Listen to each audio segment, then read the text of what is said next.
আসুন আসুন বৌদি। এক মিনিট, আপনি আপনার পাটা একটু বাইরে থেকে ধুয়ে আসবেন। কেন দাদা, কিছু হয়েছে নাকি? আসলে আমার ঘরে না ইম্পোর্টেড মার্বেল লাগানো, আর আপনার পাটাও নোংরা আর জুতোটাও পুরনো। না না, কোনো ব্যাপার নয়।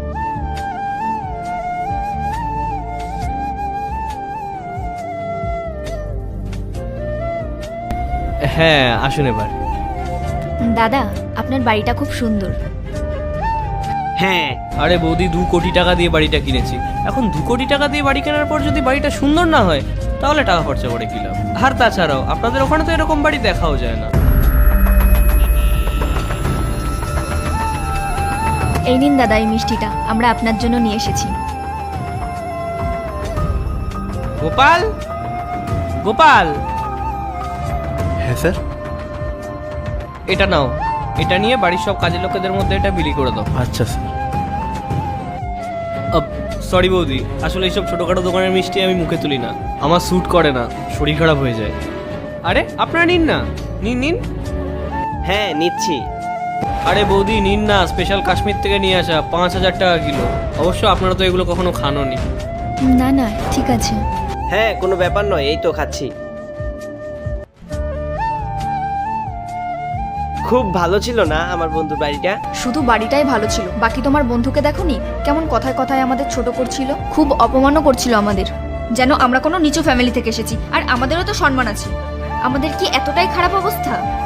আচ্ছা, তোমার খারাপ লেগেছে তাই না? কেন, তোমার কি খারাপ লাগেনি? না না, আমার কোনো খারাপ লাগেনি। জানো কেন? কেন? কারণ এসব আমিও ওকে করতে বলেছিলাম। মানেটা কি? তুমি তোমার বন্ধুকে আমাদের অপমান করতে বলেছিলে? আগে হ্যাঁ ম্যাডাম। কিন্তু কেন? যাতে তুমি এটা রিয়েলাইজ করো, যদি কেউ তোমার সাথে এরকম বিহেভ করে তাহলে কেমন লাগে। তোমার মনে আছে 2 দিন আগে আমাদের ছেলের জন্মদিন ছিল, সেখানে তুমি কাজের মেয়ে এবং তার হাজবেন্ডকে ডেকেছিলে খাওয়ার জন্য। তুমি তখন তাদের সাথে কেমন বিহেভ করেছিলে? দিদি, আমি এসে গেছি, বলো কি কাজ করতে হবে। আচ্ছা, আমি একটু রাখছি। এই, এদিকে আয়। কি হয়েছে দিদি? যখন তুই ঘরে ঢুকিস তখন তো তুই তোর নোংরা ব্যাগটা বাইরেই রেখে আসিস, তাহলে তোর হাজবেন্ড ওই নোংরা ব্যাগটা নিয়ে ঘরে আসলো কেন? যা, তুই ওটা বাইরে রেখে আসতে বল। এরপর কি হয় সেইটা দেখার আগে আল্লাহর এই ভিডিওটা দেখে যে সরে যাবে তার মনের আশা পূরণ হবে না। আল্লাহর এই ছবিটা দেখে চ্যানেলটা সাবস্ক্রাইব করতে হবে এবং ভিডিওতে লাইক করে দিতে হবে, তাহলে তোমার মনের আশা পূরণ হয়ে যাবে। আর অবশ্যই অবশ্যই এই চ্যানেলটা সাবস্ক্রাইব করতে হবে। ঠিক আছে দিদি। বলছি শোনো, তুমি না ব্যাগটা বাইরে রেখে আসো। কেন, কি হয়েছে? দিদি রাগ করছে। আচ্ছা ঠিক আছে।